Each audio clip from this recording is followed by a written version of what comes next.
Atos 19. Aconteceu que, estando Apolo em Corinto, Paulo, tendo passado pelas regiões mais altas, chegou a Éfeso e, achando ali alguns discípulos, perguntou-lhes: Recebestes, porventura, o Espírito Santo quando crestes? Ao que lhe responderam: Pelo contrário, nem mesmo ouvimos que existe o Espírito Santo. Então Paulo perguntou: Em que, pois, fostes batizados? Responderam: No batismo de João.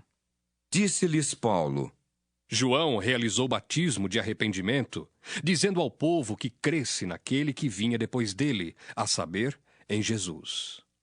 Eles, tendo ouvido isto, foram batizados em o nome do Senhor Jesus. E impondo-lhes Paulo as mãos, veio sobre eles o Espírito Santo, e tanto falavam em línguas como profetizavam. Eram, ao todo, uns 12 homens. Durante 3 meses, Paulo frequentou a sinagoga, onde falava ousadamente, dissertando e persuadindo com respeito ao reino de Deus. Visto que alguns deles se mostravam empedernidos e descrentes, falando mal do caminho diante da multidão, Paulo, apartando-se deles, separou os discípulos, passando a discorrer diariamente na escola de Tirano. Durou isto por espaço de 2 anos, dando ensejo a que todos os habitantes da Ásia ouvissem a palavra do Senhor, tanto judeus como gregos. E Deus, pelas mãos de Paulo, fazia milagres extraordinários, a ponto de levarem aos enfermos lenços e aventais do seu uso pessoal, diante dos quais as enfermidades fugiam das suas vítimas, e os espíritos malignos se retiravam. E alguns judeus, exorcistas ambulantes, tentaram invocar o nome do Senhor Jesus sobre possessos de espíritos malignos, dizendo: Esconjuro-vos por Jesus, a quem Paulo prega! Os que faziam isto eram 7 filhos de um judeu chamado Seva, sumo sacerdote. Mas o espírito maligno lhes respondeu: Conheço a Jesus e sei quem é Paulo, mas vós, quem sois? E o possesso do espírito maligno saltou sobre eles, subjugando a todos, e de tal modo prevaleceu contra eles que, desnudos e feridos, fugiram daquela casa. Chegou este fato ao conhecimento de todos, assim judeus como gregos, habitantes de Éfeso. Veio temor sobre todos eles, e o nome do Senhor Jesus era engrandecido. Muitos dos que creram vieram confessando e denunciando publicamente as suas próprias obras.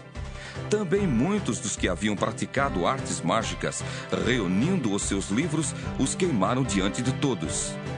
Calculados os seus preços, achou-se que montavam a 50.000 denários. Assim, a palavra do Senhor crescia e prevalecia poderosamente. Cumpridas estas coisas, Paulo resolveu, no seu espírito, ir a Jerusalém, passando pela Macedônia e Acaia, considerando: Depois de haver estado ali, importa-me ver também Roma.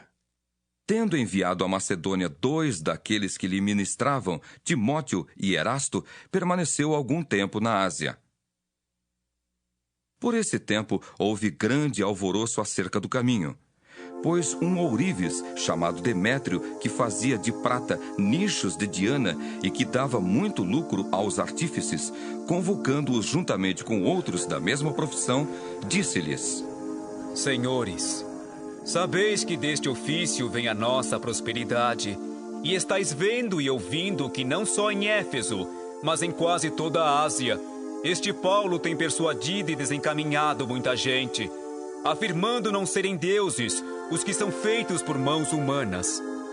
Não somente há o perigo de a nossa profissão cair em descrédito, como também o de o próprio templo da grande deusa Diana ser estimado em nada e ser mesmo destruída a majestade daquela que toda a Ásia e o mundo adoram. Ouvindo isto, encheram-se de furor e clamavam: Grande é a Diana dos Efésios! Foi a cidade tomada de confusão, e todos, a uma, arremeteram para o teatro, arrebatando os macedônios Gaio e Aristarco, companheiros de Paulo. Querendo este apresentar-se ao povo, não lhe permitiram os discípulos.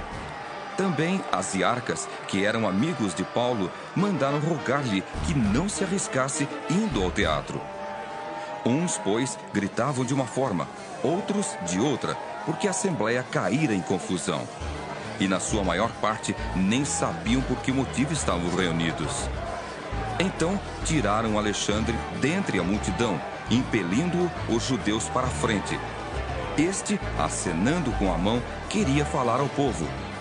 Quando, porém, reconheceram que ele era judeu, todos, a uma voz, gritaram por espaço de quase 2 horas. Grande é a Diana dos Efésios! Grande O escrivão da cidade, tendo apaziguado o povo, disse: Senhores Efésios, quem porventura não sabe que a cidade de Éfeso é a guardiã do templo da grande Diana e da imagem que caiu de Júpiter? Ora, não podendo isto ser contraditado, convém que vos mantenhais calmos e nada façais precipitadamente, porque estes homens que aqui trouxestes não são sacrílegos, nem blasfemam contra a nossa deusa. Portanto, se Demétrio e os artífices que o acompanham têm alguma queixa contra alguém, há audiências e procônsules que se acusem uns aos outros. Mas se alguma outra coisa pleiteais, será decidida em assembleia regular. Porque também corremos perigo de que por hoje sejamos acusados de sedição, não havendo motivo algum que possamos alegar para justificar este ajuntamento. E havendo dito isto, dissolveu a assembleia.